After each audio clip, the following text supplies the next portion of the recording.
Good morning বন্ধুরা। তো আশা করি তোমরা সবাই খুব ভালো আছো, আমিও খুব ভালো আছি। তো দেখো আকাশটা কি সুন্দর লাগছে না, দেখে যেন মনে হচ্ছে শরতের আকাশ। তো এটা এখন শরৎকাল না যদিও, তবুও আকাশটা দেখে মনে হচ্ছিলো আর খুব সুন্দর লাগছিলো সকাল সকাল এইভাবে আকাশটা দেখতে। তো চলো আজ ভিডিওটা শুরু করছি। আজকে তো সারাদিন কাজকর্ম করার পর দুপুরে রান্না করেছিলাম বাসন্তী পোলাও, পনিরের তরকারি আর মটন কষা।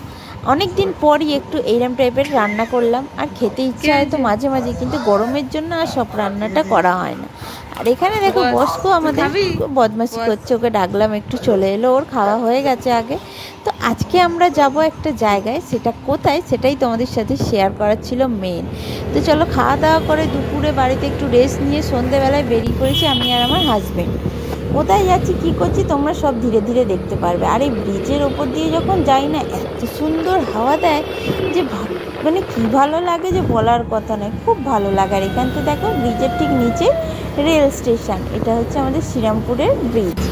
তো দেখো ফাইনালি চলে এসেছি কোথায়, হ্যাঁ শ্রীরামপুরের মাহেশের রথের মেলায়।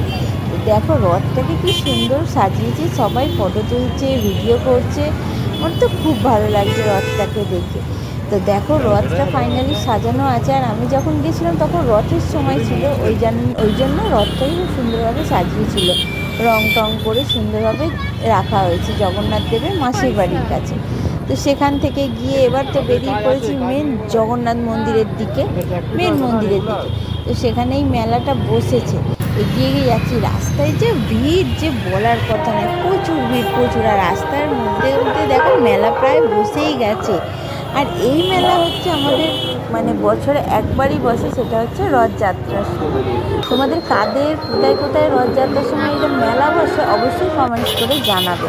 তো ফাইনালি চলে এসেছি রথের মেলাতে, চারদিকে খাবারের দোকান, জিনিসপত্র, এটা ওটা সাজগোজ, কানের দুল, প্রচুর কিছু, পর্দা, ঘর সাজানোর জিনিস, ঘরে রান্নার জিনিস, প্রচুর মানে মেয়েদের সাজগোজের জিনিস, আর কানের চুড়ি, প্রচুর ব্যাগ, অনেক কিছু আছে। কিন্তু এতই ভিড় আর এত দাম যে কিচ্ছু হাত দেওয়া যাচ্ছে না। মেলায় যা দাম বলছে, এর থেকে মনে হচ্ছে আমাদের শ্রীরামপুর মার্কেটে অনেক কম দাম।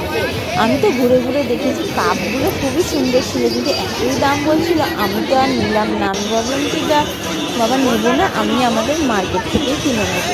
প্রচুর জিনিসের দাম প্রচুর, যদিও ওদের একটা ভাড়া দিয়ে এখানে বসতে হয়, ওই জন্য জিনিসের দামগুলো হয়তো ওরা এতটাও বাড়িয়ে রেখেছে।